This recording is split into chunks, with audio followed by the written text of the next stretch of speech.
Le monde des mathématiques regorge de puzzles intrigants et de figures fascinantes, mais peu sont aussi intrigantes que le mystère de Nicolas Bourbaki. Qui était ce mathématicien énigmatique? Quelles ont été ses contributions révolutionnaires au domaine? La vérité, c'est que Nicolas Bourbaki n'a jamais existé. Ce n'était pas une seule personne, mais un pseudonyme adopté par une société secrète de mathématiciens. Leur histoire commence dans les années 1930 en France, une époque de grand bouillonnement intellectuel. Un groupe de jeunes mathématiciens ambitieux de l'École normale supérieure de Paris décide d'unir leurs forces. Ils partagent un objectif commun, révolutionner la façon dont les mathématiques sont enseignées et comprises. Ils se font appeler Nicolas Bourbaki et sous cette bannière, ils vont marquer le monde de manière indélébile. Le groupe Bourbaki, avec ses identités secrètes et ses objectifs ambitieux, a capturé l'imagination de la communauté mathématique. Comment un groupe de mathématiciens entourés de secrets pouvait-il espérer remodeler le domaine entier? La réponse, comme nous allons le voir, réside dans leur approche unique des mathématiques, leur engagement indéfectible envers la rigueur et l'abstraction, et leur capacité à inspirer à la fois l'admiration et la controverse. Imaginez un groupe d'amis, tous brillants mathématiciens, réunis dans des cafés et des amphithéâtres, débattant des fondements de leur discipline. C'était la scène du Paris des années 1930, où les graines de Bourbaki ont été semées. L'école normale supérieure, l'une des institutions d'enseignement supérieur les plus prestigieuses de France, a servi de toile de fond à leur première rencontre. La Première Guerre mondiale avait jeté une ombre sur la communauté mathématique, emportant avec elle la vie de nombreux esprits prometteurs. La vieille garde imprégnée de tradition semblait incapable de combler le vide. Un groupe de jeunes mathématiciens a reconnu le besoin d'une nouvelle perspective. Ils estimaient que les manuels de mathématiques existants étaient dépassés et fragmentés, incapables de saisir l'interdépendance de la matière. Ils aspiraient à une approche plus rigoureuse et unifiée, une approche qui reflèterait les liens entre les différents domaines mathématiques. Déterminés à provoquer ce changement, ils ont formé une société secrète, une fraternité mathématique, et ont pris le nom de Nicolas Bourbaki. Ce groupe clandestin, uni par une vision commune, s'est donné pour mission de réécrire les règles des mathématiques. Leur objectif était ambitieux, leur méthode peu orthodoxe, et leur impact, comme nous le verrons, n'allait rien avoir de moins que révolutionnaire. Qui étaient les individus derrière le masque Bourbaki? Si le secret était primordial, les membres clés du groupe ne sont plus un mystère. Parmi les membres fondateurs, quelques noms ressortent. André Weil, un prodige des mathématiques, avec un penchant pour l'algèbre abstraite. Henri Cartan, un maître de la topologie et de l'analyse complexe. Et Jean Dieudonné, un écrivain prolifique et défenseur de la vision de Bourbaki.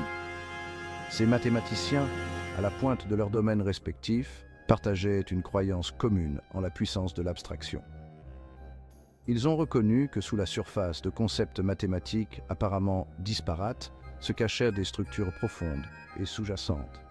En révélant ces structures, pensaient-ils, les mathématiques pourraient être présentées d'une manière plus élégante, unifiée et puissante.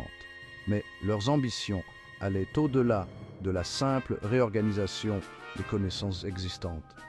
Ils cherchaient à repousser les limites des mathématiques elles-mêmes, en explorant de nouvelles frontières et en ouvrant de nouvelles voies en territoires inconnus. Ces individus, unis par leur passion des mathématiques et leur vision commune, ont formé le noyau du collectif Bourbaki. Leur brillance individuelle, combinée à leur esprit de collaboration, allait propulser l'influence de Bourbaki vers des sommets sans précédent dans le monde des mathématiques. Section 4. Une vision unifiée. le groupe Bourbaki s'est lancé dans une tâche monumentale. Créer une exposition complète et rigoureuse des mathématiques, de ses fondements aux frontières de la recherche. Ils ont imaginé une série de livres, écrits sous le nom collectif de Nicolas Bourbaki, qui présenteraient les mathématiques non pas comme une collection de disciplines disparates, mais comme un tout unifié. Cet ambitieux projet, connu sous le nom d'éléments de mathématiques, visait à mettre à nu les structures fondamentales qui sous-tendent toutes les mathématiques, en soulignant l'interdépendance de ces différentes branches. La notion de structure était au cœur de leur approche, un ensemble d'objets et de relations entre eux que l'on pouvait retrouver sous différentes formes dans différents domaines mathématiques. En identifiant et en étudiant ces structures, le groupe Bourbaki espérait révéler l'unité sous-jacente des mathématiques. Leur travail se caractérisait par un engagement sans compromis envers la rigueur, la clarté et l'abstraction, évitant tout recours à l'intuition ou à la représentation visuelle. Cette approche radicale de la présentation des mathématiques, bien que révolutionnaire, allait également susciter son lot de critiques, comme nous le verrons plus loin. Section 5. Les éléments. Piliers des mathématiques modernes. La série des éléments de mathématiques, publiée progressivement sur plusieurs décennies, est devenue une pierre angulaire des mathématiques modernes. Elle couvrait un large éventail de sujets, de la théorie des ensembles et de l'algèbre à la topologie et à l'analyse fonctionnelle. Chaque volume a été méticuleusement élaboré, chaque définition, théorème et preuve étant soumis à un examen rigoureux et à des débats entre les membres de Bourbaki. L'impact des éléments a été profond. Il a influencé des générations de mathématiciens, façonnant la manière dont les mathématiques étaient enseignées, étudiées et comprises. L'approche Bourbaki, avec son insistance sur l'abstraction et la preuve rigoureuse, est devenue la référence dans de nombreux domaines des mathématiques. Elle a favorisé un nouveau niveau de clarté et de précision, permettant aux mathématiciens de communiquer des idées complexes avec plus de facilité et de rigueur. L'héritage des éléments est indéniable, son influence se faisant encore sentir dans les salles de classe et les institutions de recherche du monde entier. Section 6. Le pouvoir des structures.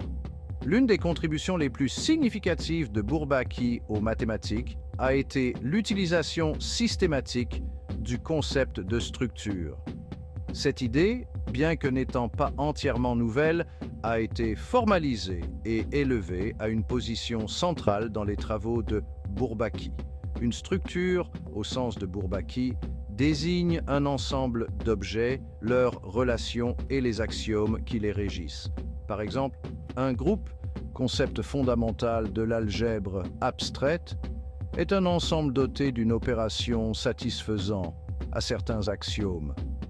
Le groupe Bourbaki a reconnu que les mêmes structures pouvaient apparaître dans différents contextes mathématiques, révélant des connexions cachées entre des domaines des mathématiques apparemment disparates. Cette focalisation sur les structures leur a permis d'unifier et de simplifier de vastes domaines des mathématiques, révélant l'élégance et la cohérence sous-jacente de la matière. La puissance de cette approche résidait dans sa capacité à faire abstraction des spécificités d'objets mathématiques particuliers et à se concentrer sur les relations essentielles entre eux. Cette approche structurelle, défendue par Bourbaki, a eu un impact profond sur le développement des mathématiques au XXe siècle, façonnant la manière dont les mathématiciens pensent et étudient un large éventail de concepts mathématiques.